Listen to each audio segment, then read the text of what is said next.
नहीं चाहिए सरकार को कि ऊपरले आदमी की जेब से निकले और निचले आदमी की जेब में जाए कि आज 9 आदमियों के पास 50 करोड़ लोगों के बराबर संपत्ति है। अगर किसान नेता किसानों की पीठ में छुरा न मारे फिर तो हम मरते ही नहीं। भूपेंद्र यादव कहाँ का तो किसान नेता है, कौन सा उसका संगठन है? हमारी जो टीम है और तो हरियाणा में वो शेर नहीं बता सकते। अगर कल टिकैत में मुसीबत आ जाए तो हम घर थोड़े बैठेंगे, साथ में खड़े जाके। खेती करना और एक उसको व्यवस्थित करना, ये 2 काम अलग अलग है। अब बजाज की शुगर मिलें हैं 14 और जिस दिन मिलें बंद हुई पिछला तब उन मिलों के पास 5000 करोड़ के करीब उनके पास बकाया। लेकिन 10 साल सरकार को हो गए, 10 साल में बहुत कुछ बनता है। 10 साल में तो हमारी 20 साल में तो हमारी पूरी बन जाती है, बहुत कुछ बनता है। ये इनके बट नहीं करा दूंगा जितने भ्रष्टाचारी हैं। जो 3 कानून वो अब तक लागू हो गए होते तो हो सकता है आज आपको गेहूं का आटा 50 रुपए किलो। नमस्कार, किसान तक की विशेष प्रोग्राम किसान तक न्यूज रूम में आपका स्वागत है। मैं मनोज। आज हमारे साथ न्यूज रूम में एक विशेष अतिथि मौजूद है जिनकी पहचान देश के सबसे एक्सक्लूसिव किसान नेता की है। जी हाँ, मैं बात कर रहा हूँ गुरनाम सिंह जरूरी की। गुरनाम सिंह जी, आपका बहुत बहुत स्वागत है किसान तक में। जी बहुत बहुत धन्यवाद आपका कि आपने आज अपने चैनल में आने का मौका दिया और आप बहुत अच्छे से किसानों की आवाज उठाते रहते हैं। बहुत बहुत शुक्रिया सर। हम इस इंटरव्यू की शुरुआत करेंगे हमारे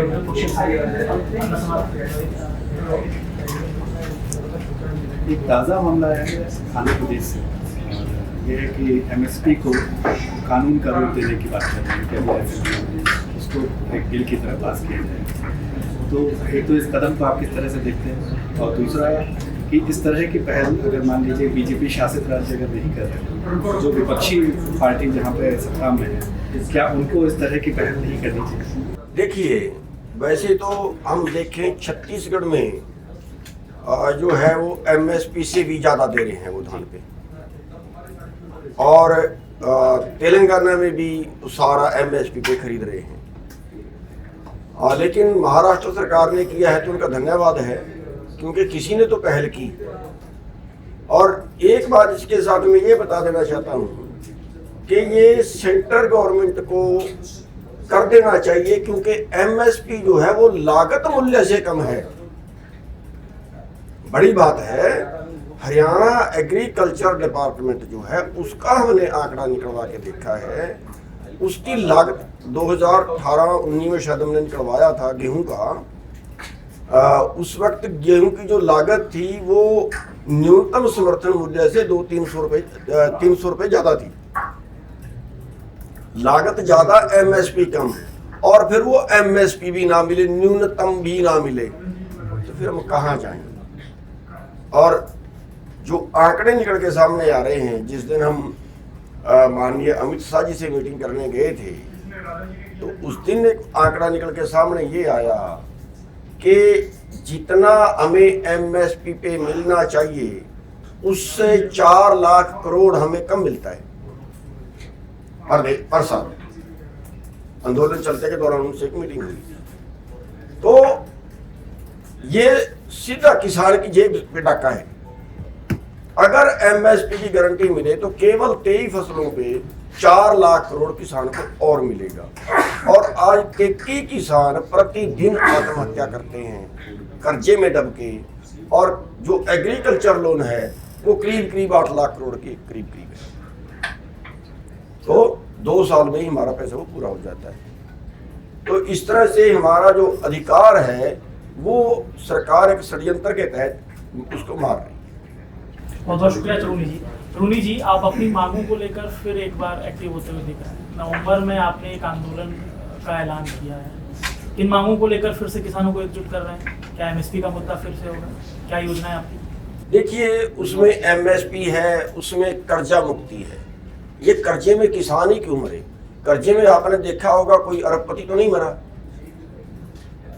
अभी 5000 करोड़ जो है माफ कर दिया है सुभाष चंद्रा का, अरबपति आदमी है। अब उस पर कौन सा गरीबी आ गई थी? अडानी का माफ कर दिया, अंबानी का माफ कर दिया, सबका, बड़ी कंपनी को कर दिया, और छोटी रकम नहीं है। जितना किसानों पे, टोटल देश के किसानों पे एग्रीकल्चर लोन है, उसके 2 गुना माफ कर चुके हैं। 15 लाख करोड़ से क्रॉस कर दिए। तो कर्जा मुक्ति की हमने मांग रखी है, MSP गारंटी की मांग रखी है, मजदूरों के लिए हमने उनको लाभ देने की, उनको ज़्यादा दिन मजदूरी देने की, उनकी मजदूरी बढ़ाने की, जो मनरेगा में मजदूरी करते हैं उनकी बढ़ाने की मांग रखी है। और जो बेरोजगार हैं उनको 5-5 लाख रुपए सरकार और बेरोजगार को दे, वो अपना काम करें। क्योंकि आज हमारे देश के जो युवा पीढ़ी है वो अपने देश को छोड़ के बाहर भाग रही है। और ख़ास तौर पे वो क्षेत्र जिसको हम पंजाब हरियाणा का टॉपर क्षेत्र बोलते हैं, जिसको रंगला पंजाब कहते हैं, सोने की चिड़िया जिस भारत को कहते हैं, उसका युवा भारत में रहना नहीं चाहता। बदकिस्मती हमारी, और वो छोड़ के बाहर जा रहा है। तो उनको यहीं रखें। 5 लाख रुपए की हमने मांग की है, वो कोई भी कारोबार, निचला कारोबार करें। और जो हमारे बेरोजगार हैं उन पे एक और डाका है। हमें तो किसान को तो न्यूनतम भाव नहीं मिल रहा और मजदूर को न्यूनतम मजदूरी नहीं मिल रही। जो बच्चे आज फैक्ट्री में काम करने के लिए जा रहे हैं 8,000 रुपये में 12 घंटे काम कर रहे हैं, जबकि 8 घंटे काम करने के 11,000 रुपये न्यूनतम है। उससे कम कोई दे नहीं सकता। लेकिन यहाँ तो लेबर कानून भी गए, लेबर डिपार्टमेंट भी गया, खुले छोड़ दिया है। अब एक मजदूर के एक महीने में एक मजदूर के हिस्से का 8,000 रुपया कट के किसी बड़े आदमी की जेब में चला गया। और इस सब पे कंट्रोल सरकार ने करना होता है। यानी हमारे देश के अंदर जो चल रहा है कि निचले आदमी की जेब से पैसा निकले और ऊपरले आदमी की जेब में जाए, ये गलत है। करना ये चाहिए सरकार को कि ऊपरले आदमी की जेब से निकले और निचले आदमी की जेब में जाए। अभी आज हमारे देश में 23 करोड़ लोग ऐसे हो गए जिनको 2 वक्त की रोटी नहीं। और इन कानूनों से, इन नीतियों से हालात ये पैदा हो गए हैं कि आज 9 आदमियों के पास 50 करोड़ लोगों के बराबर संपत्ति है। यानी आम जनता जो है, चाहे वो किसान है, वो मजदूर है, वो बेरोजगार है, वो दुकान वाले हैं, वो छोटे व्यापारी हैं, सबका कारोबार गया। ऑनलाइन बिजनेस ले गया, बाजार का कारोबार, बड़े मॉल खा गए छोटे दुकान वालों को। तो यानी ये जो सिस्टम इन्होंने खड़ा किया है, इससे भूखमरी जो है वो बढ़ गई है देश के अंदर, बेरोजगारी बढ़ गई है देश के अंदर। और उन सब मुद्दों को लेके जो है 23 नवंबर को एक बड़ी महापंचायत, एक बड़ी रैली रखी है। और उसमें हम दिखाना ये चाहते हैं कि उसके तुरंत बाद इलेक्शन है, उसमें हम दिखाना ये चाहते हैं कि लोग सरकार की नीतियों से कितने दुखी हैं। अगर वहाँ पे ज़्यादा भीड़ हो जाती है तो हमें कंपटीशन चुनाव में करवाना चाह रहे हैं, क्योंकि आम चुनाव में आपने देखा होगा जाति मुद्दा होता है, धर्म मुद्दा होता है, क्षेत्रवाद मुद्दा होता है, उन्हीं पे चुनाव लड़ते हैं। अब की बार हम ये चाह रहे हैं कि एक आर्थिक मुद्दा जो है वो चुनाव में बढ़े। ये भूखमरी है तो क्यों है, इनका इलाज नहीं होता तो क्यों, एक आर्थिक मुद्दा बने। एक ही आदमी के पास इतनी कमाई है तो क्यों है, किसान ज़्यादा पैदा करने के बावजूद भी सुसाइड कर रहे तो क्यों कर रहा है।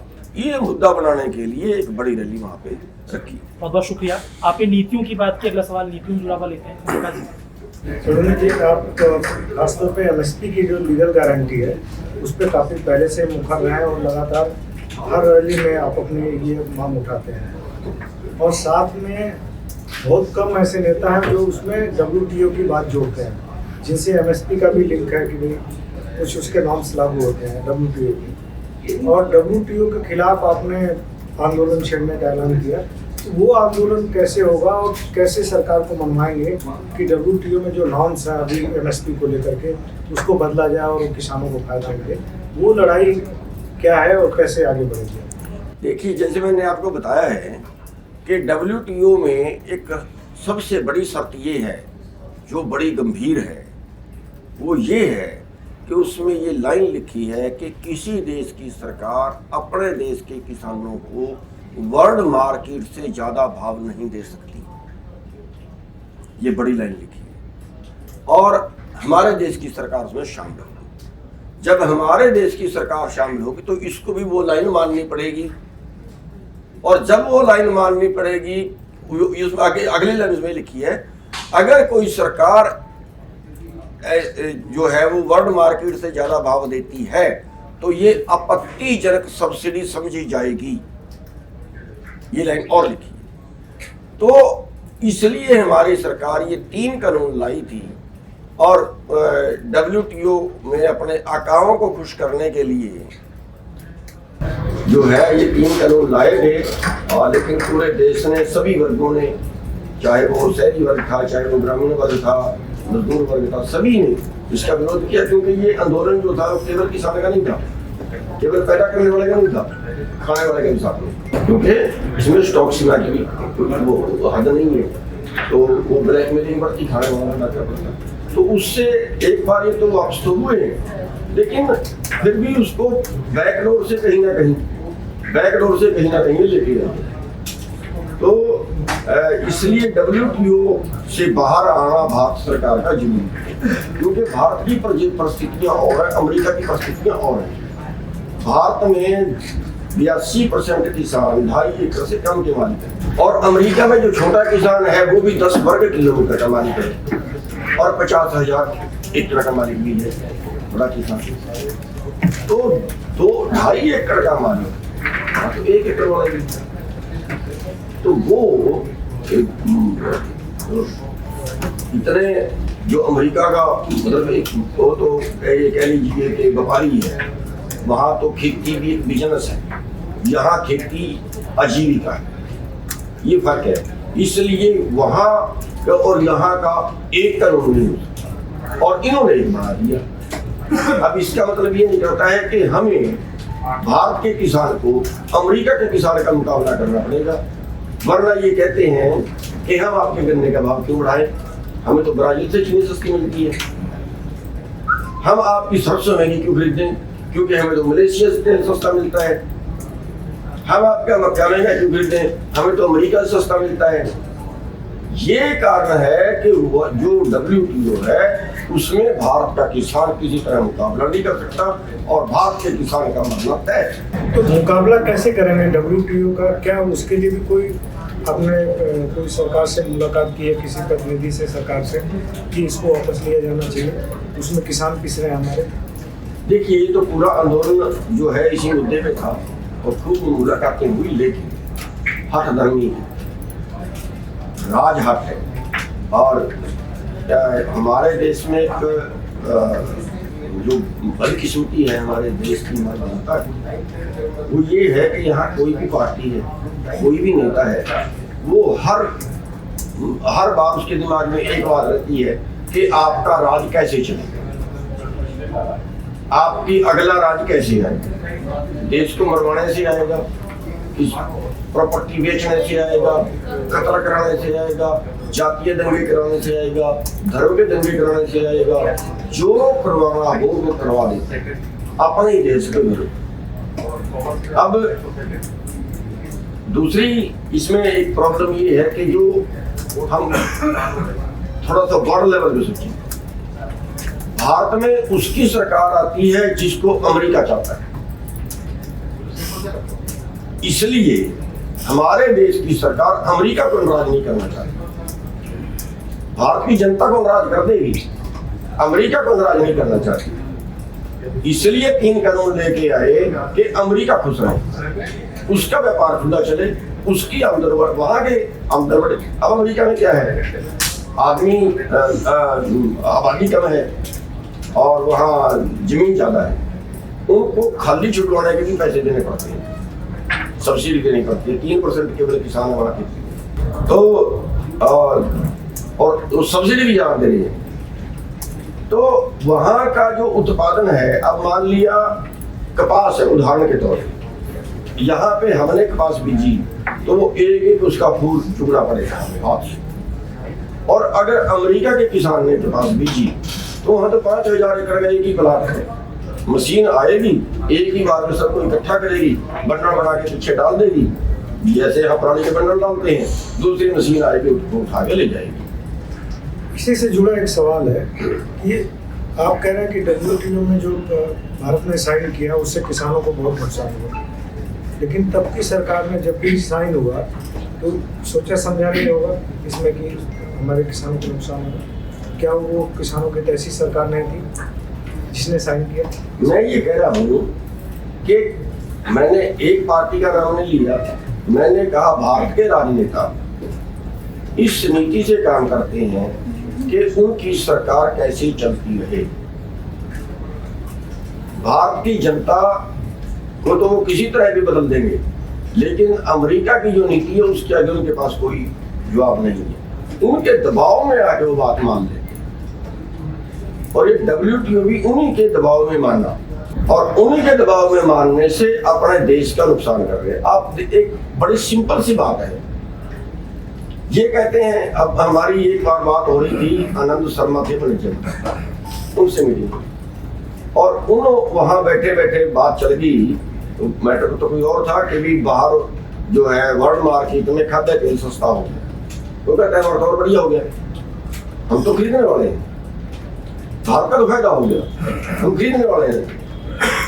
हमने कहा आप उल्टा सोच रहे हो, ये कैसे? हमने कहा कि एक टाइम था जब भारत में अपने खपत का 97% खाद्य तेल पैदा होता था, और उस वक्त जो है वो 67% रह गया, और अब तो वो 50% ही रह गया होगा। 1 लाख करोड़ का 80,000 से 1 लाख करोड़ का आज खाद्य तेल हम बाहर से मंगाते हैं, अपने देश का पैसा बाहर भेज रहे हैं, अपने देश में वो चीज हो सकती है। वह क्या है, ये चीजें लागू होने से अब जैसे क्यों उत्पादन घटा सरसों का, वही एरिया सरसों का है, वही एरिया गेहूं का है, वही मौसम सरसों का है, वही मौसम गेहूं का है। अब सरसों का एरिया घट गया, गेहूं का बढ़ गया।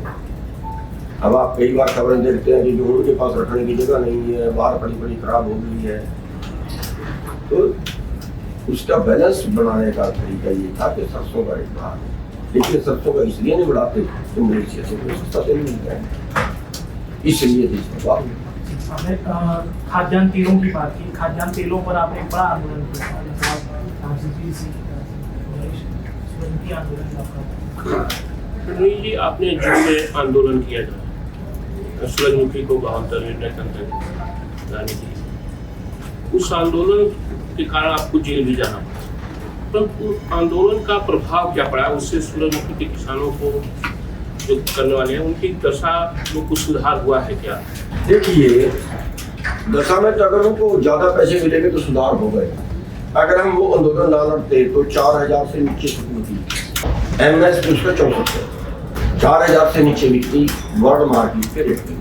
तो लेकिन ये तो टुकड़ों में आंदोलन, छोटा सा एक क्षेत्र में हो गया, पूरे जो भारत का आंदोलन है वो तो जो है वो उन चीजों पे नहीं हो पाया, क्योंकि सूरजमुखी थोड़े से क्षेत्र में होती है। ये पूरे जो हमारा देश है, देश लेवल के ऊपर ही ये मुद्दे उठने चाहिए। इसको सरकार को ये माना जाए कि वो MSP में शामिल नहीं कर पाई, वो भावांतर योजना पे ही उलझा कर रखी नहीं, वो MSP में था, पहले से ही था। MSP में तो सभी फसलें थी, भावांतर देखना नई स्कीम निकाल दी। भावांतर का तो मतलब ये था कि हम संभाल नहीं सकते, आप बाजार में बेच दो, हम पैसे देंगे। भावांतर का मतलब ये। अब इन्होंने भावांतर में क्या किया? अब जैसे पिछले साल बाजरा था, मार्केट में 1213 था और MSP 2100-2200, तो इन्होंने 600 रुपये दी। 1800-1900 किसान तो मिलकर 300 का नुकसान होता ना।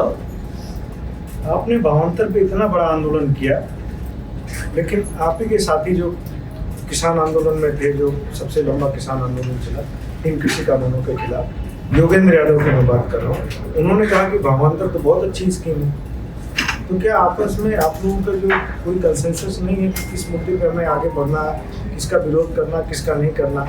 आप उसके खिलाफ, भावांतर के खिलाफ इतना बड़ा आंदोलन खड़ा करते हैं, एक ही हफ्ते में 2 बार GT रोड जाम होता है, आपके ऊपर FIR दर्ज होती है, 4-5 लोग आप जेल में रहते हैं, संगीन धाराओं में FIR दर्ज होती है। उस पर एक दूसरा जो किसान नेता है आपके साथ रहे वो इतने बड़े आंदोलन में, वो कहते हैं कि भावांतर तो बहुत अच्छी स्कीम है। अगर इस तरह का कॉन्फ्लिक्ट क्यों है? अगर किसान नेता किसानों की पीठ में छुरा ना मारे फिर तो हम मरते ही नहीं। भूपेंद्र यादव कहाँ का तो किसान नेता है, कौन सा उसका संगठन है? एक तो रोड लगाया था उसके जो राजस्थान वाला पूरे आंदोलन में कि भैया वो उसके टोल पुल बंद करा दिया, तो पूरे आंदोलन में रोड बंद हुआ तो बता दो। उसके क्षेत्र में एक टोल पड़ता है, वो टोल बंद हुआ तो बता दो। कहाँ का किसान नेता? वो थ्योरियां बनाता है दफ्तर में, जमीनी हालात का तो पता ही नहीं है, कैसे खेती होती है क्या पता। खेती का तो पता उसको, जरा तो जरा ट्यूबवेल चलाया जाता तो जरा खड़ के कपड़े निकाल के पानी पिए, उसको पता है खेती का। तो हम मरते कहाँ हैं? मरते ये हैं कि हमारे वो लोग भी जब बन जाते हैं जिनको उसके बारे में ज्ञान नहीं। अब उदाहरण मैं आपके सामने बाजरे का बता रहा हूँ और उसके एरिया में बाजरा होता है। ठीक है, बाजरे से जुड़ा हुआ सवाल है संदीप, भावांतर और बाजरे से जुड़ा हुआ सवाल है। सर, हरियाणा में सूरजमुखी का जो आंदोलन है उसमें उस आंदोलन को आपने खड़ा किया, उसमें आप जेल भी गए और उसके बाद अब बाजरा भी भावांतर पे ही बिक रहा है, तो इस पर आपका क्या कहना है हरियाणा में? बिल्कुल मैं वही बता रहा हूँ कि हम लड़ते लड़ते हार गए। एक चीज के लिए लड़ते हैं तो तब तक एक और आंदोलन, एक और समस्या खड़ी है, दूसरी चीज के लिए लड़ते हैं, तीसरी समस्या और खड़ी हो जाती है और फिर हमें एक बदनाम करते हैं कि आगे ना तो पैसा बना गया, ये तो आंदोलन जीवी है। ये हो गया, मतलब आवाज तो उसके लिए भी, हम बाजरे के लिए भी उठा रहे हैं, लेकिन मजबूरी ये है कि आखिर कितना एक आदमी लड़े, कहाँ तक लड़े, ये मजबूरी है। और सरकार भी यही चाह रही है कि आखिर कब तक लड़ेंगे, कहाँ तक लड़ेंगे, आखिरकार ये थक जाएंगे और थक के ही बैठ जाएंगे। जी, थोड़ा सा खेती किसानी से तरफ महिलाओं के हक पर जाते हैं।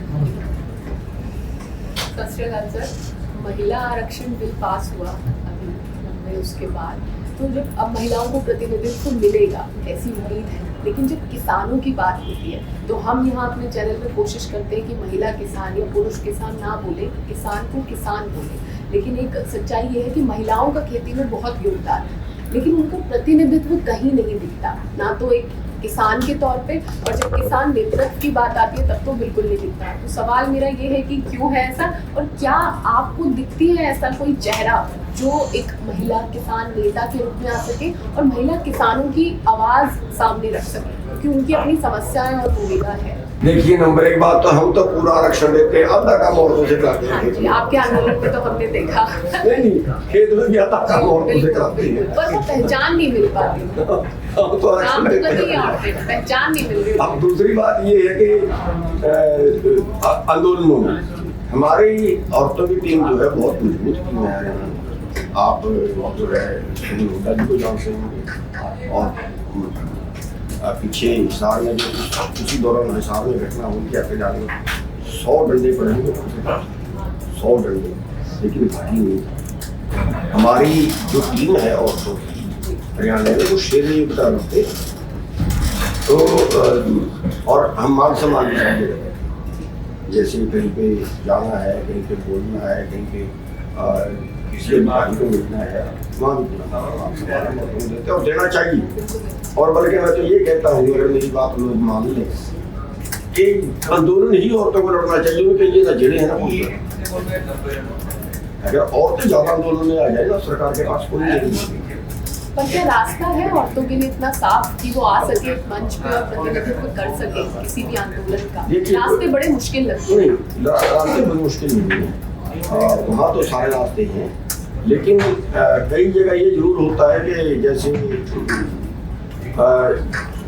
जैसे घर का कारोबार है उसमें आदमी ज़्यादा प्रधान होता है, क्योंकि आदमी ज़्यादा प्रधान के कारण ये भी है कि जैसे मान लिया अब मैं दिल्ली आ गया, हो सकता है रात यहाँ पे लगता है, अगर मेरी घर वाली आती तो रात को प्रॉब्लम थी। सॉल्यूशंस नहीं हो सकते? ये नहीं, सोल्यूशन होता है, उनको मान सम्मान, उनको अधिकार जितना उनका है उसको बिल्कुल मिलना चाहिए। औरतें तो किसी क्षेत्र में कम थोड़ा ही है, जब चांद में पहुंच गई होते हैं वही सवाल किसी है। क्षेत्र में कम थोड़ा ही है, पूरा मान सम्मान मिलना चाहिए और पूरी इज्जत भी करनी चाहिए हर क्षेत्र में उनकी। हम पूरी करते हैं। और सरकार से भी जो है हम कहीं भी जहाँ मौका मिलता है कहते हैं कि आरक्षण पूरा होना चाहिए।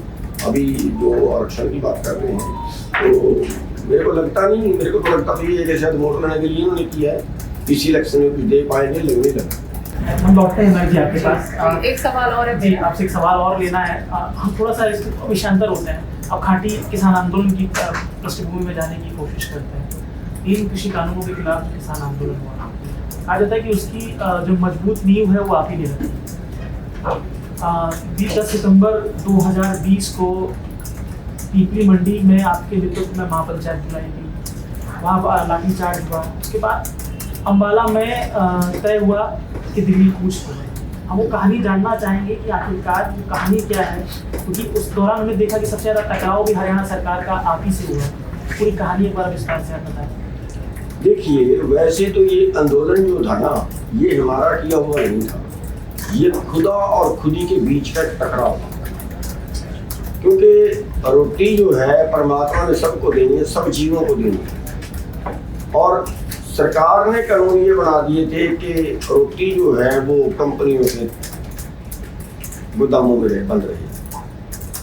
तो वो ऊपर वाला विषय कहीं नाराज था, लेकिन इस मुद्दे पे जो है ये, क्योंकि पैदा करने वाले का भी मुद्दा था, ये खाने वाले का भी मुद्दा था। ब्लैक करते हुए अब एक ही आदमी अगर पूरा स्टॉक कर लेगा, आपने देखा होगा 14-15 में जो दाल थी वो 50 रुपए से बढ़ के 200 रुपये की, केवल 7 या 8 लोग थे जिन्होंने पूरे देश की दाल स्टॉक कर दी। ऐसे ही कई बार प्याज स्टॉक करते आपके सामने। तो खाने वाले का ही मुद्दा था और पैदा करने वाले का ही मुद्दा था, और सारे संगठन इस पे जो है वो इकट्ठे हो गए। हालात ऐसे पैदा हो गए कि सबकी मजबूरी होती है। SKM बन गए। अब SKM बन गया तो जो शाहबाद के अंदर पिपली के अंदर जो 10 सितंबर की रैली थी, उसमें सरकार ने बैन कर दिया। सरकार ने कहा कि कोरोना हम करने नहीं देंगे। हमने कहा भी हम तो करेंगे, आपका अपना काम है, आप जो मर्जी करना, हम अपना काम करेंगे। तो उसमें 104 नाके सरकार ने लगाए। हमारे लोग सबको तोड़ते हुए पिपली में पहुंचे और 3 जगह पे जो है वो बड़ा गंभीर लाठीचार्ज की। बहुत से लोगों के सिर फटे, बहुत से चोटें लगी, तो हड्डियाँ टूटी, लेकिन लोग अपनी बात पे अड़े रहे और आखिरकार जो है सरकार वहाँ पे झुकना पड़ा और उस रैली की परमिशन उन्होंने कर दी। उसके बाद जो दिल्ली कूच का प्रोग्राम बना 26-27 नवंबर का, उसके लिए जो SKM के मेंबर थे, सबसे पहले 7 मेंबर थे उसमें, तो हमारी 7 मेंबरों की मीटिंग चंडीगढ़ के अंदर हुई और उसमें एजेंडा था कि दिल्ली कूच कैसे करें। तो जितने पंजाब के संगठन थे उन्होंने ये कहा कि हमने पंजाब के सारे संगठनों की मीटिंग की थी, 32 संगठन से इकट्ठे थे और 32 ने बहुमत से फैसला लिया है, सर्वसम्मति से फैसला लिया है कि सरकार जहाँ भी बैरिकेड लगाएगी वहीं पे धरना दें। तो मैंने उनको सवाल ये किया कि बैरिकेड तो हरियाणा सरकार लगा सकती है, हरियाणा में बीजेपी की सरकार है। वो कहते हैं हाँ लगाए। फिर आप क्या करोगे? कह रहे वहीं बैठे हैं। मैंने कहा फिर तो आप पंजाब के अंदर ही बैठोगे? कह रहे हाँ जी पंजाब के अंदर ही बैठेंगे। वहाँ पे क्या करोगे? कह रहे जी रोड जाम कर देंगे। मैंने कहा जी ये तो आप पहले से बहुत कर रहे हो, आप रैलियां भी रोक रहे हो, आप रोड भी रोक रहे हो, और सेंट्रल सरकार ये चाहती है कि पंजाब तबाह हो। सेंटर का क्या नुकसान कर दिया हमने? कानून तो सेंटर ने बनाए। सेंट्रल गवर्नमेंट पंजाब में बैठने से आपकी बात क्यों मान रही है? मैंने उनको सुझाव दिया कि एक आप करिए, आप दोबारा मीटिंग बुलाओ और दोबारा मीटिंग बुला के एक बात तय करो, डराओ सरकार को कि हम जाएंगे दिल्ली, आप बैरिकेड लगाओगे सारे तोड़ेंगे, चीन की दीवार करोगे वो भी तोड़ेंगे, ना टूटी पैदल जाएंगे खेतों से होते हुए, जाएंगे दिल्ली, तुम चाहे गोली मार लेना, हम हाथ में ये प्रण भी साथ में करेंगे। मैं कहा सरकार 2 दिन पहले बुलाएगी, बात के लिए लिख लेता हूँ। तो सारे 6 के 6 एक मत थे, अगर नहीं बंदे मर जाएंगे, बैरिकेड तोड़ेंगे, गोली चलेगी, बंदे मरेंगे। मैंने कहा पर घर में बैठे थे कौन सुनेगा? उन्होंने मेरी बात मानने से इनकार किया। मैंने कहा देखो फिर हम मरेंगे, हम जाएंगे, हम तोड़ेंगे बैरिकेड। हमारा फैसला है कि हम दिल्ली जाएंगे और बता के जाएंगे कि इस जगह से शुरू होंगे, इस टाइम से शुरू होंगे। सरकार को जो करना है करें हम आदमी।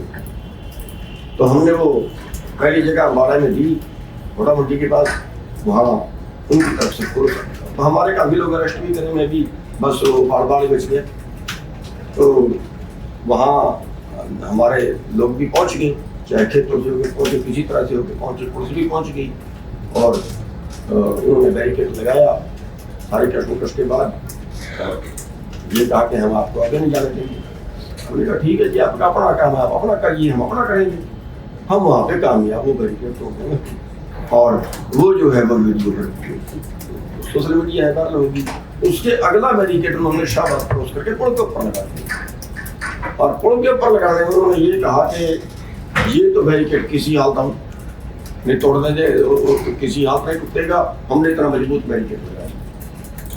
हमने कहा ठीक है, आप अपनी तैयारी करो, हम आगे। तो हमने वो बैरिकेड भी तोड़ दिया। और जो करनाल का बैरिकेड था, करनाल में 4 लेयर का बैरिकेड लगाया।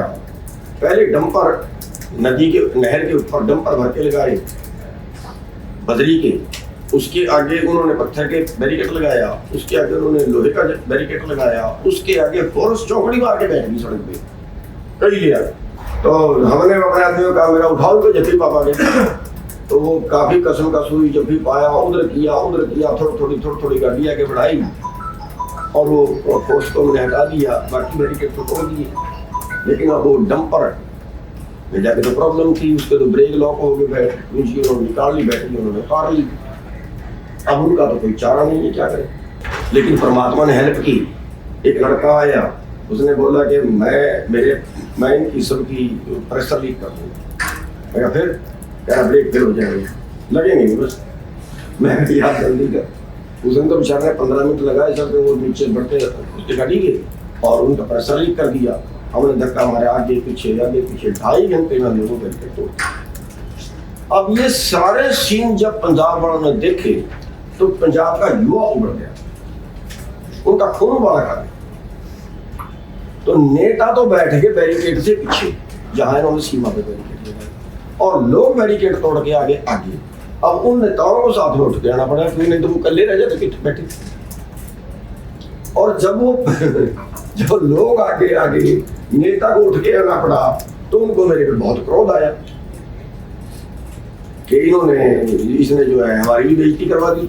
तो ये वहाँ पे हुआ और फिर ऐसे आगे तोड़ते हुए पंजाब वाले भी शामिल हो गए, फिर हम तोड़ते हुए पहुंचे।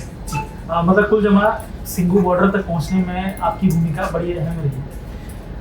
लेकिन हम देखते हैं कि एसकेएम के बैनर तले ही आंदोलन जो है परवान चला और सफलता का श्रेय भी एसकेएम को मिला। लेकिन आंदोलन की समाप्ति के बाद आप तब तक एसकेएम में शामिल थे और उसके बाद एसकेएम से बाहर हो गए। जैसा कि आरोप लगता है कि आपने एसकेएम छोड़ी, तो वहीं ये भी कहा जाता है कि आपको एसकेएम छोड़ने के लिए मजबूर किया गया। कितनी हकीकत है, कितना पता है? नहीं, मैंने एसकेएम कभी नहीं छोड़ी। मैंने तो कभी नहीं कहा कि मैं एसकेएम से बाहर हूँ। एसकेएम ने मेरे को निकाला, एसकेएम ने बकायदा पंचायत करके निकाला।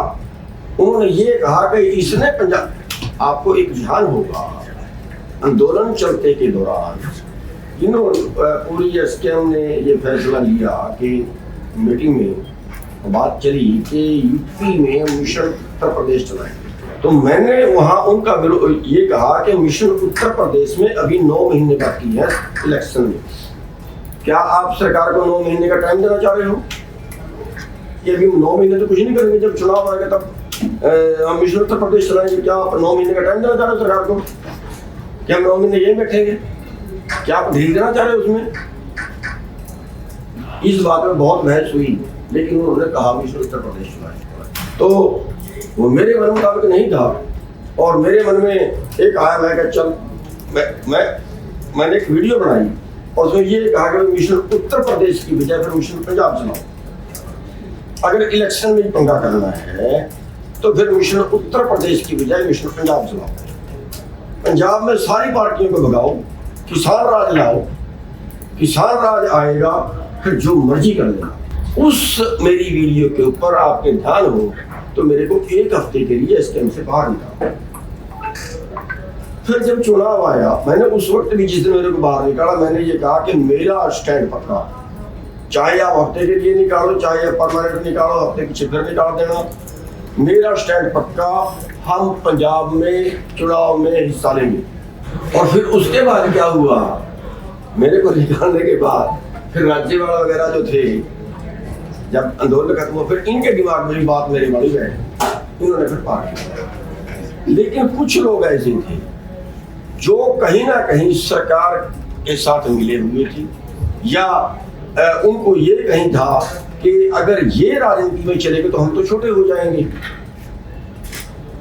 हम छोटे हो जाएंगे, अगर ये कुछ इनके पल्ले ना पड़े तो हम बड़े रहेंगे। तो उन्होंने क्या किया, जिसमें योगेंद्र यादव भी शामिल था, जिसमें टिकैत भी शामिल था, युद्धवीर भी शामिल था, कई लोग थे, इन्होंने ये कहा कि जो इलेक्शन लड़ेगा उसको एसकेएम से बाहर करें। तो उस दौरान इन्होंने हमें एसकेएम से बाहर कर। अब उस वक्त ये कहा था कि 4 महीने के लिए, लेकिन जब दोबारा आने की बारी आई तो बाकी लोगों को ले लिया, मेरे को उन्होंने एसकेएम में नहीं लिया। मेरे ना कोई आज तक किसी का मैसेज आया कि एसकेएम में आपको लेंगे। क्यों? क्योंकि डरते हैं इनकी लड़ाई में और मेरी लड़ाई में अंतर है। अंतर ये है कि अब आप देखिए 750 किसान मरने के बाद, 12.5 महीने बैठने के बाद हमने जो हासिल करना चाहिए था वो नहीं। मैंने इनको राय दी थी, आंदोलन जब हम यहाँ बैठ गए उसके 15 दिन बाद मैंने मीटिंग में बात रखी थी कि पहले दिल्ली कुछ था, अब संसद कुछ था, 1 हफ्ते का टाइम दे दो, 1 हफ्ते यहाँ बैठेंगे, सरकार माने तो 1 हफ्ते का टाइम है, ना माने हफ्ते बाद यहाँ से उठ के संसद में जाए। तो इन्होंने कहा, राज्यपाल जी की आगे से वर्डिंग थी कि उग्रवादी हमारे बीच में रह जाए। मैंने कहा हाथ बांध लो रस्सी से, हम कहेंगे जितने हाथ बांध लिए वो किसान, जिसने हाथ नहीं बांधा वो उग्रवादी सरकार नहीं।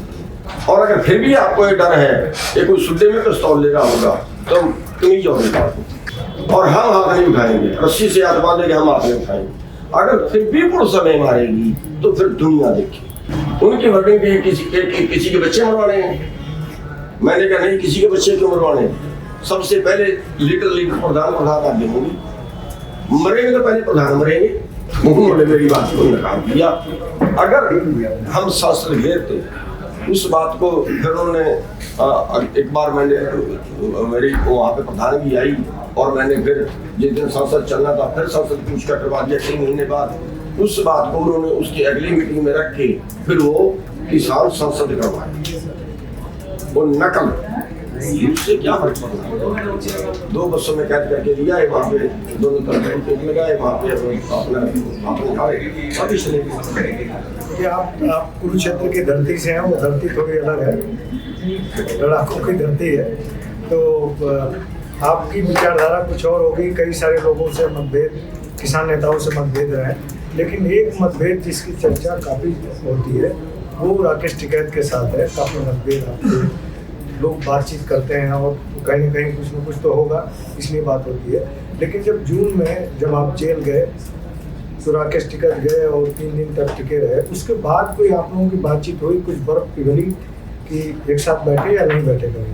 नहीं, देखिए हमारी कोई निजी दुश्मनी भी नहीं है, विचारों का अंतर है। उनकी विचारधारा आंदोलन लड़ने की दूसरी तरह की है। आप देखिए आज हम एमएसपी पुकारते हैं, उत्तर प्रदेश, हरियाणा और पंजाब दोनों स्टेटों से 4 गुना है, और वो टिकैत साहब जो है वो राष्ट्रीय लीडर हैं, उस टाइम भी थे। पूरे उत्तर प्रदेश में किसी भी फसल का एमएसपी नहीं, एक भी फसल का एमएसपी नहीं है, और हम एमएसपी की लड़ाई के लिए दिल्ली में बैठे हैं। पूरे उत्तर प्रदेश सील हो जाना चाहिए था। हरियाणा के टोटल टोल बंद थे, यूपी का एक सिंगल टोल भी बंद हो तो मेरे को बताइए। हरियाणा में जितना रेल जाम की कॉल दे दी, टोटल रेल बंद थी हरियाणा और पंजाब में। उत्तर प्रदेश में एक भी रेल बंद हुई तो बताइए। पूरे रोड जाम की कॉल दी 3 घंटे की।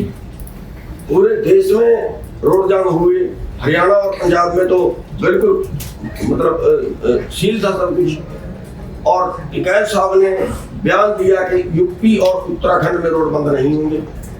ये विचारधारा का अंतर है, विचारधारा का अंतर है कि हम जैसा आंदोलन करना चाहते हैं वैसा आंदोलन तब जब तक नहीं करेंगे तब तक हमारी बातें मानी नहीं जाएंगी। ये इतना बड़ा आंदोलन था, इसमें पूरा वर्ल्ड, सिख कम्युनिटी, पूरे देश की जाट कम्युनिटी और पूरे देश का जो मजदूर, पूरे देश के किसान, पूरे शहर वाले सारे साथ थे। हम फिर भी अपने पूरी बात मनवा देंगे तो कम है। अब तो भाग भाग के आपके पास जाते हैं, हरियाणा में जाते हैं, बार बार कोई भी आंदोलन होता है आपके पास जाते हैं, हरियाणा में जाते हैं राकेश टिकैत जी। देखिए मैं बता रहा हूँ ना, अब अगर हमारे पे एक दूसरे पे कहीं मुसीबत आ जाए, अगर कल टिकैत पे मुसीबत आ जाए तो हम घर थोड़े बैठेंगे, साथ में खड़े नहीं जाके। नहीं, पर आप साथ आने की तो बात कहते हैं, वो भी आपके साथ आ रहे हैं, लेकिन आप उन पर ये आरोप लगा चुके हैं, दोष मढ़ चुके हैं कि राकेश टिकैत की वजह से किसानों की सरकार नहीं आती। मैं दोष जो है, इसको दोष कह लीजिए, इसको विचारधारा कह लीजिए, लेकिन 100% सच है।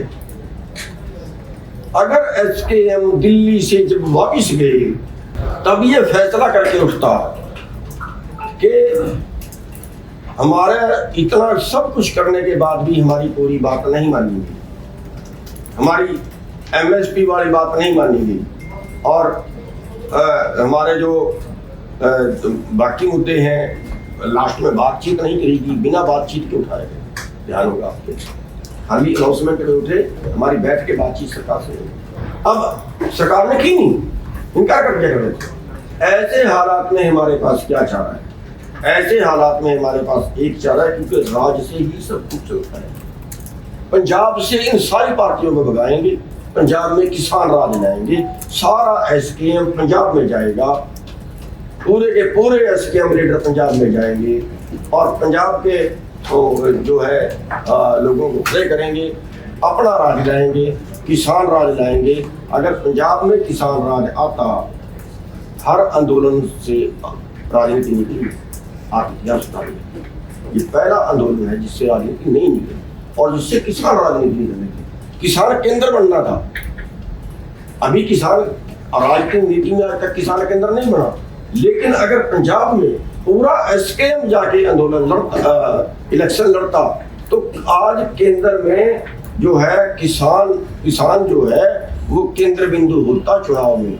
और पंजाब मॉडल, अगर पंजाब में कुछ हम अच्छा करके दिखाते तो आज पूरा देश पंजाब मॉडल माने। जी, आपने कहा कि चुनाव लड़ने से SKM ने मना किया, राकेश टिकैत विचारधारा अलग है। क्या कोई प्रेशर उन पर है राकेश टिकैत और SKM पर, या कहीं ना कहीं किसी न किसी मोर्चे पर सरकार से वो भी सहमत है? देखिए, दो चीज हो सकती है। टिकैत है 2 बार खुद चुनाव लड़ा है, एक बार MLA का लड़ा है, एक बार MP का लड़ा है। फिर राजनीतिक कैसे हो गया जी? जितने ये कॉमरेड थे सारे चुनाव लड़ते हैं, राजनीतिक कैसे हो गया? जितने शाहजहांपुर बॉर्डर पे बैठे थे उसकी कमांड ही कॉमरेड कर रहे थे। फिर राजनीतिक कैसे हो गया? आज जो SKM बचा है उसमें कॉमरेड बचे हैं ज्यादा, सारे के सारे राजनीति करते हैं। कैसे राजनीतिक हो गया? राजनीति केवल इसलिए कर दिया कि ये लोग जो है जो हमारा कंपटीशन करते हैं, अगर इस कंपटीशन में ये आगे निकल गए तो हम तो छोटे हो गए। इसलिए उन्होंने कुछ लोगों को मिसगाइड किया और मिसगाइड करके ये कर दिया कि नहीं चुनाव लड़ेगा तो हम बाहर निकलेंगे। और सर छोटू राम अगर चुनाव में ना होते, अगर सत्ता में ना होते, क्या कहीं कानून बनवा पाते? अगर चौधरी देवीलाल सत्ता में ना आते तो क्या किसान के लिए कुछ कर पाते? चौधरी चरण सिंह सत्ता में ना होते, क्या किसान के लिए कुछ कर पाते? गुरु गोबिंद सिंह जी ने कहा है, राज बिना न धर्म चाहिए, धर्म बिना सब बदले। राजनीति कानून राजनीति को बुलाने 65% वोट के मालिक हैं, हम अपने लोग सत्ता में भेज सकते हैं और हम राजनीति हैं। हमारे लोगों ने जो है अपने पैर पे कुल्हाड़ी मारी, उम्र हमारी उम्र में दोबारा ऐसा मौका नहीं है। अपने किसान और किसान राजनीति की बात हालांकि सवाल का जवाब ऑलमोस्ट आपने पहले ही दे दिया मेरे सवाल से। सवाल मेरा यही था कि किसान को क्या अपनी मांगे मनवाने के लिए हमेशा राजनीति में आना जरूरी है? तो अभी जो आपने कहा मुझे लग रहा है उसका जवाब काफी हद तक मिल गया कि राज बिना न धर्म चले। लेकिन सर क्या किसान एकता की कमी है ये हम मान सकते हैं? जिस तरह की बातें अभी सामने आई कि किसान एकता में इतनी कमी थी कि वो जो राजनीतिक मंच, एक राजनीतिक प्रतिनिधित्व तैयार हो रहा था आंदोलन के दौरान, वो नहीं हुआ। किसान ही एक नहीं है तो कौन फिर उनकी बात सुनेगा? ये सच आप मान रहे हैं कि नहीं है किसान एकता? बिल्कुल 100% सच है। हमारे देश में एक जो हमारा फूट का बड़ा कारण है वो हमारे देश में बहुत सी जातियां हैं, बाकी देशों में आपको नहीं मिलेंगे। और यहाँ पे बहुत से धर्म हैं, एक धर्म को दूसरे के धर्म के खिलाफ खड़ा कर दिया। अभी देखो आप हिंदू बना दिए, वो मुसलमानों को वहाँ कर दिया, कभी सिख बना दिए, कभी तो खालिस्तानी बोल दिया, कभी तो माओवादी बोल दिया, और पता नहीं क्या बोल दिया। सबसे ज्यादा यहाँ पे जातियां और सबसे ज्यादा यहाँ पे धर्म है। जब हमारे धर्म की कोई बात छेड़ देता है तो हम धार्मिक हो जाते हैं, अपने मुद्दे भूल जाते हैं। जब कोई जाति की बात छेड़ देता है अपनी जाति के हो जाते हैं, बाकी किसानी मुद्दा भूल जाते हैं।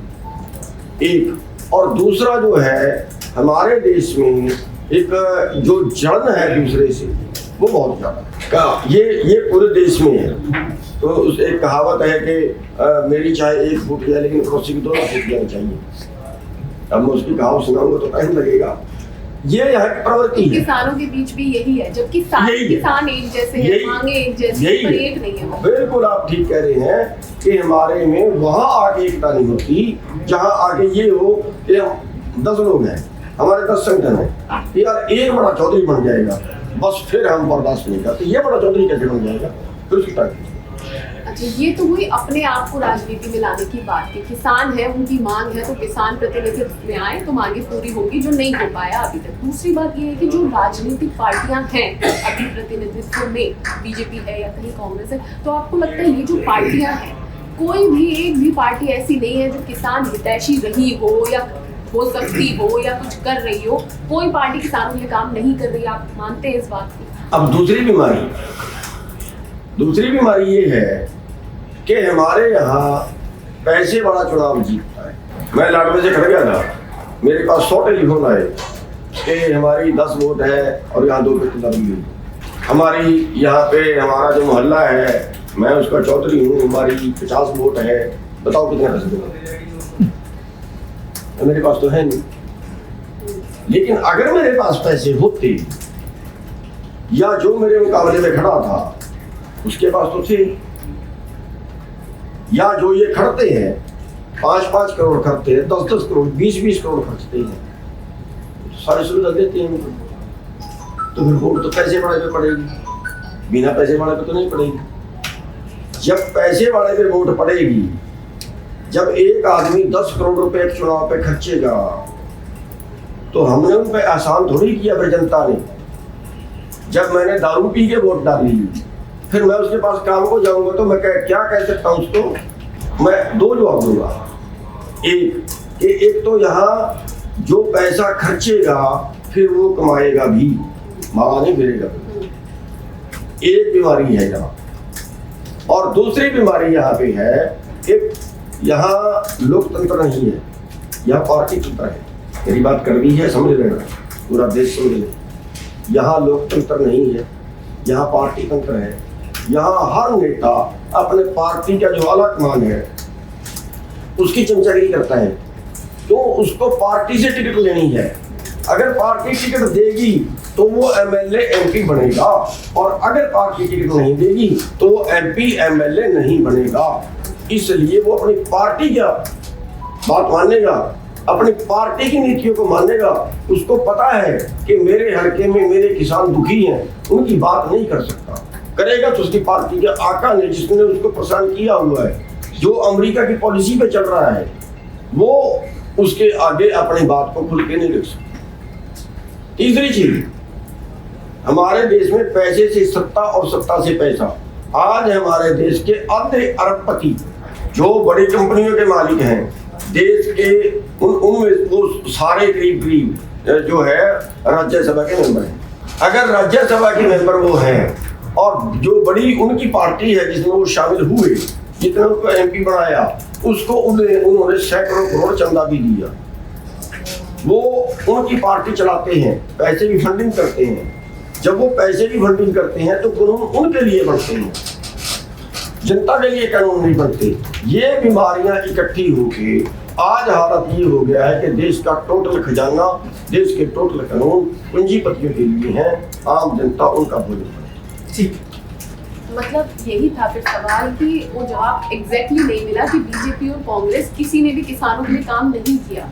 इसका मतलब आप ये मान रहे मैं तो हैं, क्योंकि कैंपेनिंग में तो वादे होते हैं, ये योजना अभी तेलंगाना में कई योजनाओं का राष्ट्रीय हल्दी बोर्ड का गठन हुआ है और PM किसान सम्मान निधि योजना है, बीमा योजना है, ये सारी योजनाएं दरकिनार करते हैं। ये योजनाएं किसान को लाभ पहुंचाने के लिए नहीं है। ये पहले भूख दो फिर भीख दो, ये भीख है। उस भीख के ऊपर हम वोट देंगे। आज मोदी जी का खुद का बयान है कि 80 करोड़ लोगों को हम राशन दे रहे हैं। इसका मतलब 80 करोड़ तो भिखारी हो गए। उनकी आमदनी नहीं बढ़ाएंगे, उनको पहले कमजोर करेंगे, फिर उनको 2000 रुपये दे देंगे। ये क्योंकि सर 2000 रुपये में हमारा सम्मान हो गया। एक चुनाव राजनीति से जुड़ा सवाल ले लेते हैं। आगे कांग्रेस से आपने कहा कि पार्टी से आपका संबंध रहा, आपकी पत्नी भी चुनाव लड़ी है, आगामी विधानसभा चुनाव से आप लड़ेंगे क्या हरियाणा? नहीं, हम कभी कांग्रेस में नहीं रहे। मेरी पत्नी कांग्रेस से नहीं, आम आदमी पार्टी से। आम आदमी पार्टी से। तो क्या आप जो आने वाला विधानसभा चुनाव है हरियाणा में, क्या आपका प्लान है क्या कि हम चुनाव? नहीं, आज हमारा जो है आम आदमी पार्टी से या किसी और पार्टी से कोई संबंध अभी तक तो नहीं। और मेरी विचारधारा जो है वो ये जरूर है कि हमें चुनाव लड़ना ही चाहिए, लेकिन लड़ा तब जाता है जिसमें कोई वजन बढ़े। नहीं तो क्या आप अपनी जो आपका जो किसान जो यूनियन है, जो आपका जो संगठन है, उसके बैनर तले आप क्या चुनाव लड़ सकते हैं क्या? किसान के बैनर तले अभी संभव नहीं। अब एक सवाल इधर चलते हैं, हरियाणा प्रशासन के साथ आपके गतिरोध को लेकर। चौधरी साहब, ये जो खट्टर सरकार है, ये बार बार दावा कर, खट्टर जी खुद दावा करते हैं कि मेरे से तो बढ़िया कोई एग्रीकल्चर का काम नहीं कर रहा। लेकिन आपको जब देखा जाता है कि छोटी छोटी चीज़ों के लिए अक्सर उनसे टकराव होता रहता है। कोई जाति दुश्मनी है क्या आप लोगों की? खट्टर को करना क्या है? अपना ज्ञान तो उनको है नहीं। हमारा तो वो काम है कि खट्टर साहब का वो काम है कि एक राजा की लड़की ने बोल दिया कि मेरे को तो 100 गुण वाला पति चाहिए। अब वो ढूंढा, नहीं मिला। वो मंत्री थक के आ गए। 2 महीने बाद फिर सोचे यार लड़की को दोबारा ले जाएगी, कैसे करें। दोबारा फिर निकल गए, दोबारा ढूंढते जा रहे थे, कच्चे रास्ते से जा रहे थे। मंत्री जी बैठे और रास्ते में एक किसान घर चला रहा था, खट्टर साहब जैसा।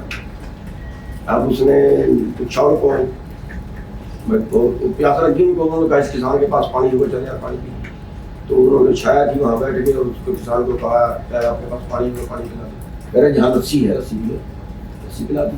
2 रोटी भी है, वो भी खा ला तो भूखे होंगे। हाँ, 2 रोटी भी खिला दी, बड़े खुश हुए। तो उसने पूछा कि कैसे आप घूम रहे हो? कह रहे घूम क्या रहे हैं, प्रॉब्लम ये है कि राजा की लड़की कहती है 100 गुणों वाला चाहिए, 100 गुणों वाला मिलता नहीं, कोई 40 वाला, कोई 50 वाला। कह रहा भाई 98 तो मेरे में। बोले कहा 98 है? कह रहा हाँ।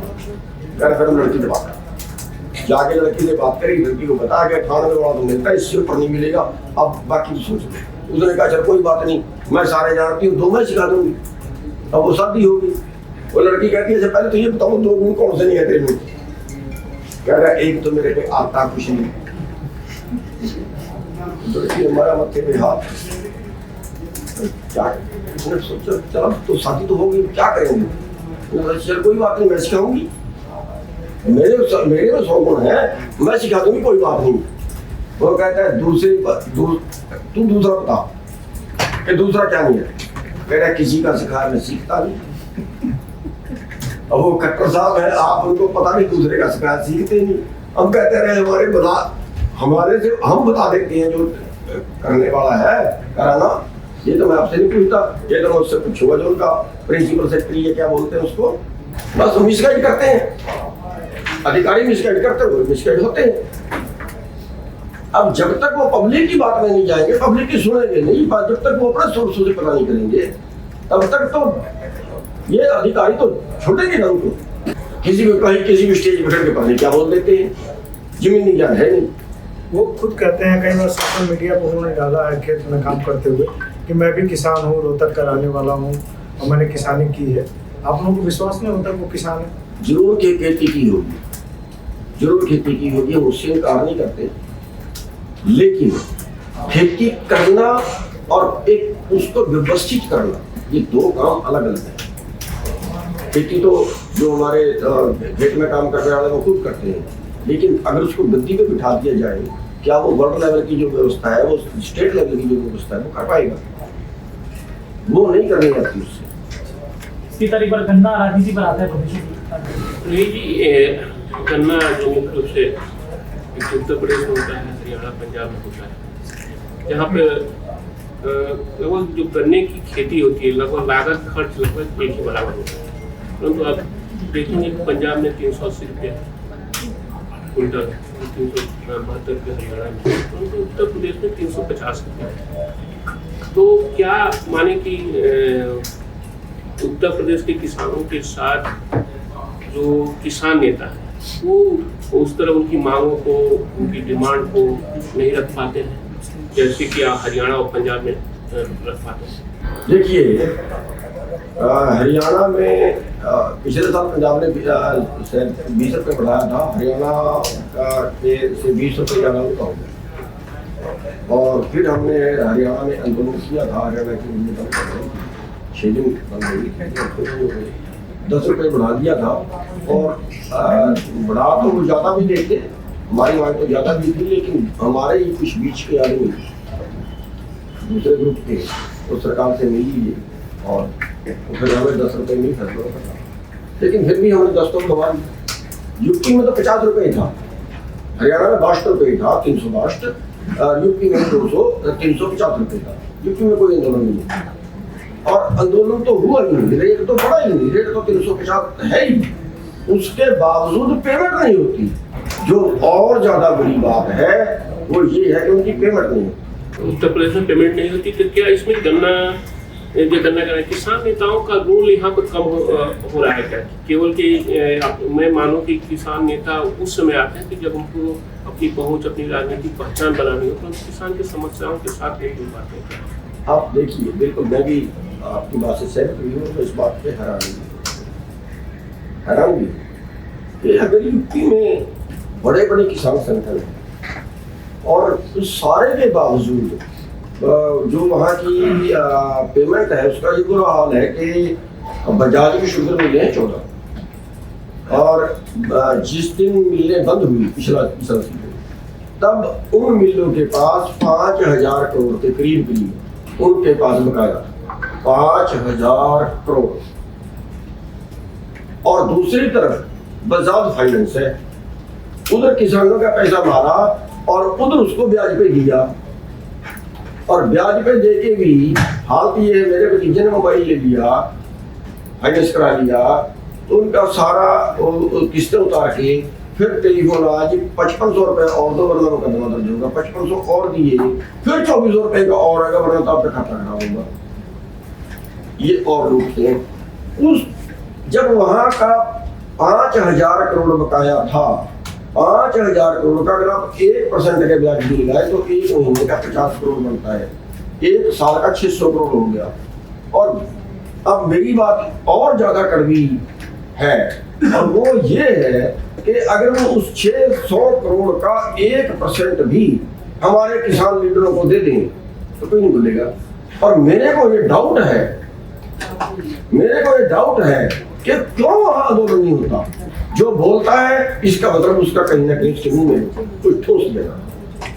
दूसरा सवाल एक मैं पराली और गन्ना दोनों के संबंध में बात करना चाहूँगा। एक्चुअली पराली की समस्या बहुत पुरानी थी, परंतु पराली की कोई समस्या को लेकर किसान आंदोलन करते थे, परंतु इस समाधान के लिए आपसे मैं एक तुलनात्मक वो करना चाहता हूँ कि पिछली सरकार आपने भी देखी है और आज की सरकार जो भी चल रही है, पराली को लेकर चाहे गन्ना के किसानों के भुगतान को लेकर, कि पहले गन्ना का भुगतान भी बहुत देरी होता है, ठीक है, अभी बकाया है, आपने बताया, और पराली की समस्या जिस तरह जलते थे, पॉल्यूशन होते थे, और पराली की समस्या के लिए जिस तरह इथेनॉल प्रोडक्शन चाहे गन्ने का पेमेंट्स में भी इथेनॉल का बड़ा रोल आया है, तो क्या आप मानते हैं कि पिछली सरकारों ने इस पर बहुत ज़्यादा काम नहीं किया, केवल किसान की समस्या बनी रह गई और इस सरकार ने कुछ इस पर काम किया है? नहीं, काम इसके हम ये नहीं कह सकते कि उन्होंने तो बहुत ज़्यादा उस पर काम कर दिया, लेकिन हाँ 10 साल सरकार को बोल 10 साल में बहुत कुछ बदलता है। 10 साल में तो हमारे 20 साल में तो हमारी पीढ़ी बदल जाती है, बहुत कुछ बदलता है।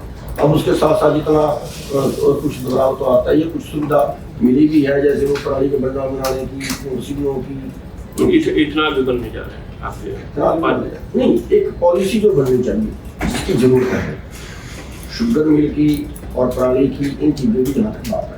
अब 1 क्विंटल पराली से 25 यूनिट बिजली बनती है, 1 एकड़ की पराली से 800 यूनिट बिजली बनती है, और दूसरी तरफ हम कोयला खोद के हमने निकाल कर उससे बिजली बना रहे हैं, और वो कहाँ से 1000 किलोमीटर से 2000 किलोमीटर से यहाँ आ रहे हैं, और उस पराली से बिजली बन सकती है, वो वेस्टेज है।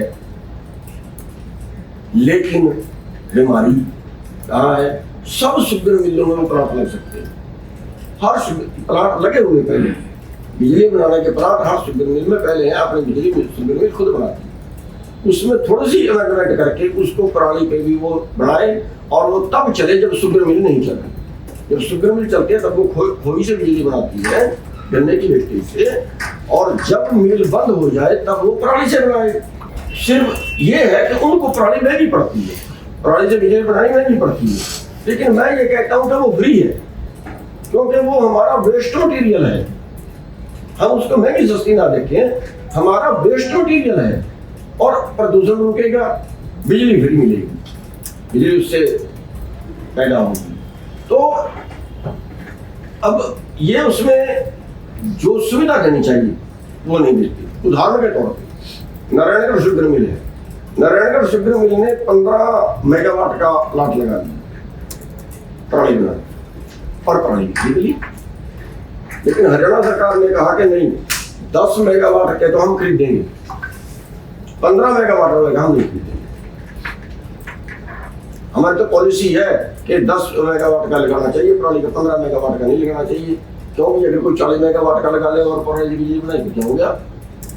और वो आज मिल बिठा दी, तो उसने पराली भी खरीद ली, वो पैसा भी गया, प्लांट लगा लिया, वो पैसा भी गया, और आज 60 करोड़ रुपया उस मिल पे किसानों का पेंडिंग है, हालांकि उसने ज्ञान की दे रहा है, लेकिन इस तरीके से बैठ गए। दूसरी चीज, हर पराली का तो बिल्कुल नहीं जलानी चाहिए, बिल्कुल सारी की सारी से बिजली बनाए। इसमें पराली की समस्या में जैसे किसान नेताओं, किसान संगठनों का एक बड़ा रोल हो सकता है, परंतु ठीक है, किसान पराली जला रहे हैं और किसान संगठन अधिकतर किसानों की प्रथा को कहते हैं किसान सही है, परंतु उस प्रथा को सुधारने के लिए किसान संगठनों को कुछ आगे आना चाहिए कि नहीं, और कुछ इस तरह की अपील आप लोगों की तरफ से होनी चाहिए कि नहीं? नहीं, हम उसको सही नहीं बता रहे, सही बिल्कुल नहीं बता रहे।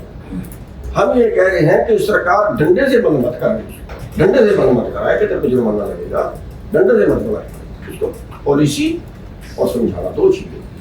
देखिए, मैं आपके माध्यम से बता देना चाहता हूँ किसानों को कि पराली से जो है, पराली कल्ला खत्म करती है, पराली खेत की खुराक है, खेत की खुराक जलानी नहीं चाहिए। लेकिन पहले जलाना इसलिए मजबूरी थी कि आलू लगाने हैं मेरे को, आलू वाले का कोई इलाज ही नहीं है खेत का। अब तो बंडल बनाने वाली मशीनें आ गई, अब तो जलाना ही बंद कर दिया। तो मेरे ख्याल मुश्किल से 10% बची होगी जिस इलाके में मशीन नहीं है, जहाँ कोई मजबूरी होगी। अब मैंने मशीन भेजनी है, उसमें नहीं भेजी जाएगी तो क्या करें, सब्जी लगाने नहीं लगेगी। वो तो मजबूरी वाले कुछ किसान बचे हैं, वरना तो सब ठीक हो गया। दूसरी बात, शुगर मिलों का एक पॉइंट और बताना चाहूँगा, पूरे देश की पॉलिसी होनी चाहिए। शहर शुगर मिल में एथेनॉल प्लांट लगना चाहिए, पॉलिसी के तहत लगना चाहिए। नई विधि जो है, गन्ने से हम चीनी भी बना सकते हैं, और गन्ने से हम एथेनॉल भी बना सकते हैं, और पेट्रोल जो है हम सारा बात से कर रहे हैं, और पूरे पेट्रोल के अंदर 10% मिक्स हो सकता है। हर शुगर मिल में एथेनॉल प्लांट लगना चाहिए, और डायरेक्ट रस से भी बढ़ सकता है, और अगर हम चीनी बनाएं और उसका जो सीरा बचे उस सीरे से भी बढ़ता है। और अगर ये दोनों चीजें लग जाए तो पूरे देश में कोई मिलघट नहीं बचेगी। ठीक है, एथेनॉल से एक सवालों पर आते हैं नए सरकारों की। सर, जैसा कि पंजाब और हरियाणा के किसान और किसानी की सभी बुनियादी ज़रूरतों से आप अच्छी तरह वाकिफ़ हैं। आप दोनों ही राज्य के हालात अच्छी तरह समझते हैं। दोनों राज्य के किसानों की समस्याएं भी लगभग सामान्य हैं, एक साथ हैं, एक बराबर। आपने हरियाणा की मौजूदा भाजपा सरकार भी देखी है, आम आदमी पार्टी की सरकार भी देख रहे हैं पंजाब में, और इससे पहले कांग्रेस सरकार भी देख चुके हैं। तो आपके हिसाब से किसानों के लिए तीनों ही सरकारों में सबसे बेहतर नीतियां किसकी रही हैं? अगर तीनों की नहीं तो फिर आपके हिसाब से विकल्प क्या होना चाहिए? देखिए, मैं पहले बता हटा हूँ कि कोई भी राजनीतिक पार्टी है आज जो पैसे से सत्ता और सत्ता से पैसे का खेल है, सारी उसमें फंसती, सारी उसके जाल में फंसती। अब आम आदमी पार्टी जब दिल्ली में आई, इसने एक बार सुधार किया, दिल्ली में काफी सुधार किया, और अब पंजाब में है। पंजाब में चलो सीएम ठीक है, और लेकिन बजट की दिक्कत है क्योंकि सेंटर सरकार तो वहाँ की मदद नहीं करती। लेकिन जो नीतियां किसान के बारे में होनी चाहिए, जैसे मैंने दिल्ली में कहा था कि दिल्ली में आप एमएसपी लागू कर दो और दिल्ली के किसानों का कर्जा माफ कर दो। मैंने केजरीवाल से कहा था और उन्होंने मेरे को कहा था कि इसका आंकड़ा बनवाइए। 3 दिन दिल्ली में लगा के उसके अधिकारियों से मीटिंग करके मैंने बनवाया था। लेकिन ये भी एमएसपी लागू करने से अगर आप एमएसपी नहीं स्वामीनाथन रिपोर्ट, और क्योंकि दिल्ली में थोड़े से किसान हैं, हम चाहे तो शुरुआत कहीं से हो जाए। अब वो सारा 65-70 करोड़ रुपया बना था। अब उन्होंने कहा कि ठीक है, हम जब चुनाव का उसके हिसाब से हमारा फायदा होगा तब इसका लागू कर देंगे। नहीं किया, बाद में नहीं, 60 करोड़ रुपए का भी लागू नहीं किया। एमएसपी में और स्वामीनाथन रिपोर्ट में जो अंतर था, दिल्ली में 3 फसलें हैं, एक गेहूं, एक धान और एक सरसों, 3 फसलें हैं, बाकी तो सब्जी है। अब इन 3 फसलों में थोड़ी थोड़ी है, और उन पे अगर देते एमएसपी के और स्वामीनाथन के बीच का अंतर तो वो 65-70 करोड़ बनता है। इसके तरफ एक सवाल अब मैं चाहूँगा कि हम वन लाइन आपसे जवाब चाहेंगे, क्योंकि आप राजनीतिक दलों को नकार चुके हैं, चुनाव भी लड़ चुके हैं अपनी पार्टी में। अगर अब आप मुख्यमंत्री बनते हैं, मैं चाहूँगा कि एक लाइन में जब जवाब है, ऐसे 5 काम जो किसानों के लिए करेंगे बतौर मुख्यमंत्री। 5 कुछ तो मेरे को पता नहीं, और जैसे वो भिड़ोनी रखी होगी अपने नायक, वो 1 दिन के लिए बनाया था, उसको अगर बना भी दे तो वही कर दूंगा। सही कह रहा क्या जो उसने किया था किसानों के लिए, क्या अनिल कपूर ने, ये इनके बट नहीं काट दूंगा जितने भ्रष्टाचारी है जो खा गया देश को, ये सारे के सारे अंदर जाएंगे। तो ये एक दिन में हो जाएगा या पूरा टाइम लेंगे आप? थोड़ा सा टाइम तो मिल जाएगा। एक दिन में उम्र तो 60 साल हो गई आप, एक दिन में तो नहीं हुआ करता। लेकिन एक मैं आपको जो बता देना चाहता हूँ, जब भी हमारे देश में सुधार होगा तो सिर्फ जी एक आखिरी सवाल लेते हैं साईं। कहा जाता है चरोनी चीते की तरह लड़े और राकेश टिकैत शेर की तरह दहाड़े, फिर भी 700 जाने चली गई, किसानों ने लाठियां खाई, बटन तोड़वाए, कपड़े फड़वाए, और उसके बाद भी हासिल क्या किया? देखिए, किसी भी जुल्म को रोकने के लिए कुर्बानियां तो देनी पड़ती है। कुर्बानियां देने के बिना तो आज तक कोई जुल्म नहीं हुआ। आप इतिहास, हजारों साल का इतिहास उतारिए, आगे भी जब कोई जुल्म होगा और वो रोकना पड़ेगा तो कुर्बानी तो देनी पड़ेगी, अब भी देनी पड़ेगी। दूसरी चीज ये है कि हासिल क्या किया, ये भी नहीं है कि हम खाली हाथ चले गए। जो 3 कानून वो अब तक लागू हो गए होते तो हो सकता है आज आपको गेहूं का आटा 50 रुपए किलो वर्ल्ड मार्केट में रेट पर हो सकता है आज आपको चावल 100 रुपए किलो मिलता। ये नहीं है कि हमने कुछ हासिल नहीं किया। वो और मोदी जैसे हठी को झुका देना और माफी मंगवा देना, ये छोटी बात होती है क्या? हमारा तो करोड़ पे 1 करोड़ लगता है, हम तो इसी बात में कि देखो मोदी को झुका दिया। सर मैं किसान परिवार से आता हूँ। ऐसा क्यों है कि किसान, मेरे फादर फार्मर हैं तो वो ये नहीं चाहते कि मैं किसान बनूं। मतलब कोई भी किसान अपने बेटे को किसान क्यों नहीं बनाना चाहता, इसका आखिरी और विस्तार से इसका जवाब बता दीजिए। बिल्कुल आपकी 100% आपने सही सवाल कर दिया। मैं तो आपको सलाह होता टका मार रहा था, सुझाव सवाल आपने सही कर दिया। डॉक्टर का बेटा डॉक्टर बनता है, अधिकारी का बेटा अधिकारी बनता है, नेता का बेटा नेता बनता है। किसान अपने बेटे को किसान नहीं बनाना चाहता क्योंकि इसमें कोई आमदन नहीं है, इसमें शुद्ध धक्के हैं। और अगली जो पीढ़ी है वो बाहर भेज रहे हैं माँ बाप, अपनी जमीन बेच 2 किले हैं, 2 किले बेच ले चल रहा कदम बच जाएगा बाहर जाके। हरियाणा पंजाब तो आधा खाली हो गया।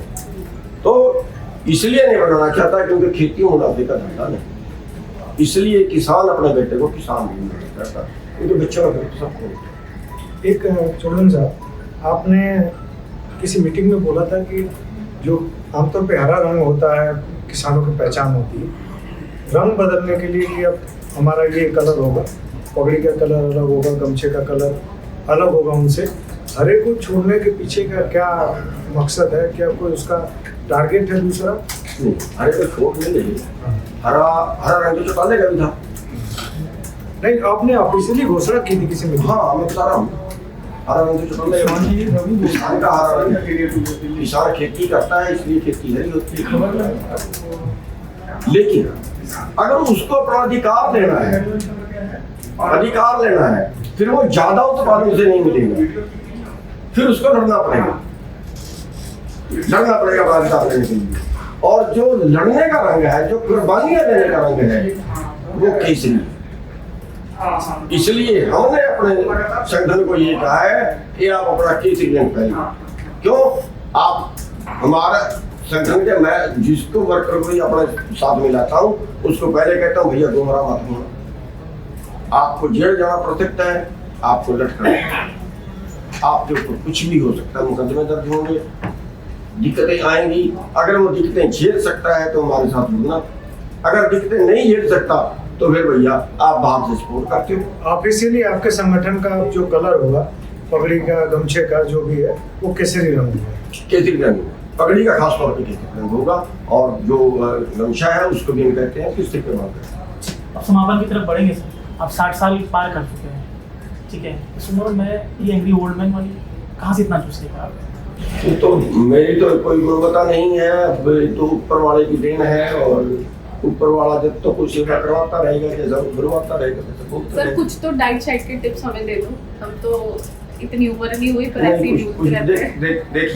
देखिए मैं बहुत ज़्यादा पढ़ा लिखा नहीं हूँ, मैं कोई वर्जिश नहीं करता हूँ, मैं कोई योग नहीं करता हूँ, मैं कोई खाने का परहेज नहीं करता हूँ, जो कुछ है ये प्राकृतिक। एक मैं ये कहना चाहूँगा, आज तो आपने मेरे के साथ SKM वाली कर दी कि इतने सारे बोलने वाले हैं, जवाब देने वाला यही मेरे साथ SKM है। सर वहाँ आपकी चली नहीं, यहाँ चल गई ना, चली तो वहाँ भी चला के तो वहाँ भी हटा। सर एक सवाल और था, आप भी ये कहते हैं कि हमें चुनाव लड़ना चाहिए और किसानों की सरकार बनाना चाहिए। एक आपके साथी है VM सिंह, वो भी यही कहते हैं कि हमें किसानों की सरकार बनाना चाहिए। मतलब मैंने पहली बार उन्हीं के मुंह से सुना था कि किसानों की सरकार होनी चाहिए। वो भी SKM में न्यूट्रल मतलब है नहीं, लगभग पहले जुड़े, साथ में आए, और अचानक फिर पता नहीं क्या विवाद हुआ। टिकैत साहब आए थे, मैंने उनसे भी यही सवाल किया था कि आपके पिताजी VM सिंह को भी अपना बेटा मानते थे, लेकिन आप लोग अलग अलग हो गए। तो ऐसा क्या मसला है कि आप जो मतलब मुझे ऐसा लगता है जो मैंने जो शब्द इस्तेमाल किया था कि आप चीते की तरह लड़े, क्योंकि खट्टर सरकार से लड़ना कोई खेल नहीं था वहाँ पर।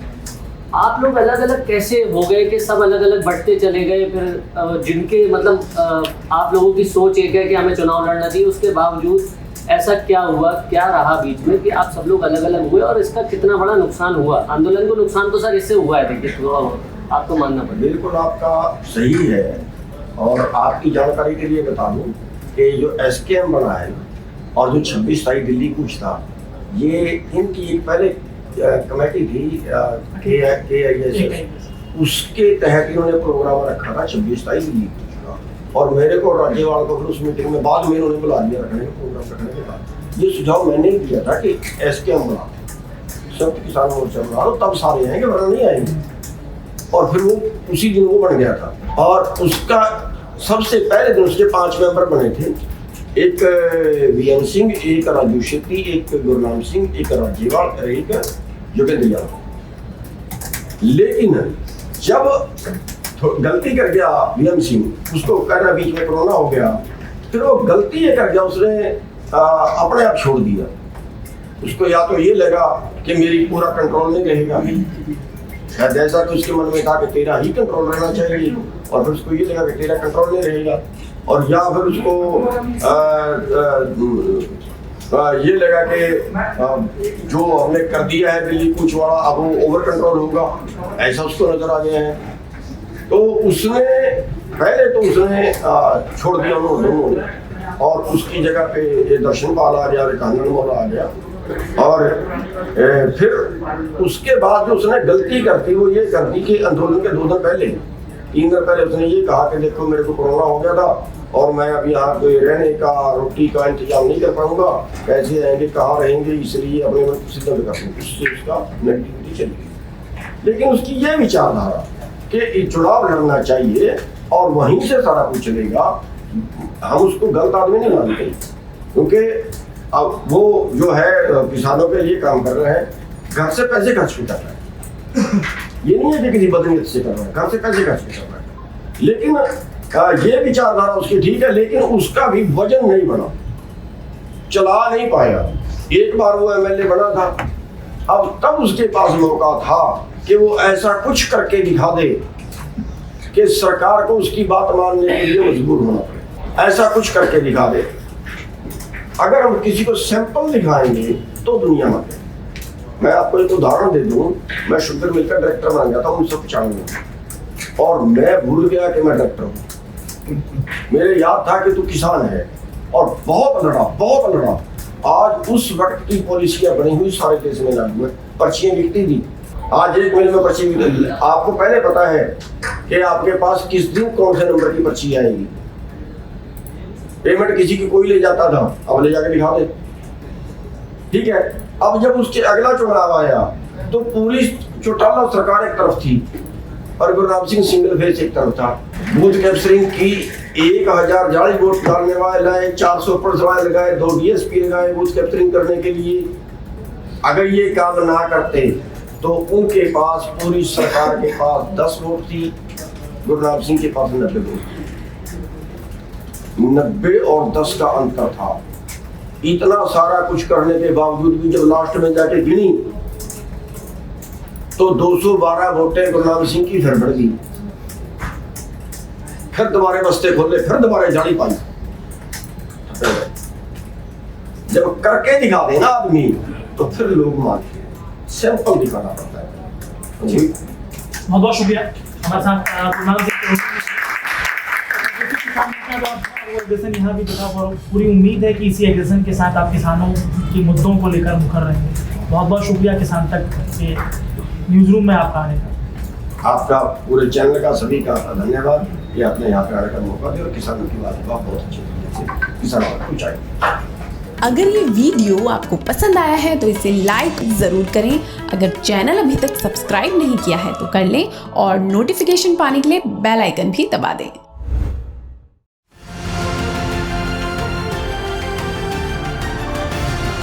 किसान तक खाना है तो उगाना है, किसान तक खाना है तो उगाना है, किसान तक खाना है तो उगाना है, किसान तक खाना है तो उगाना है, किसान तक खाना है तो उगाना है, किसान तक खाना है तो उगाना है।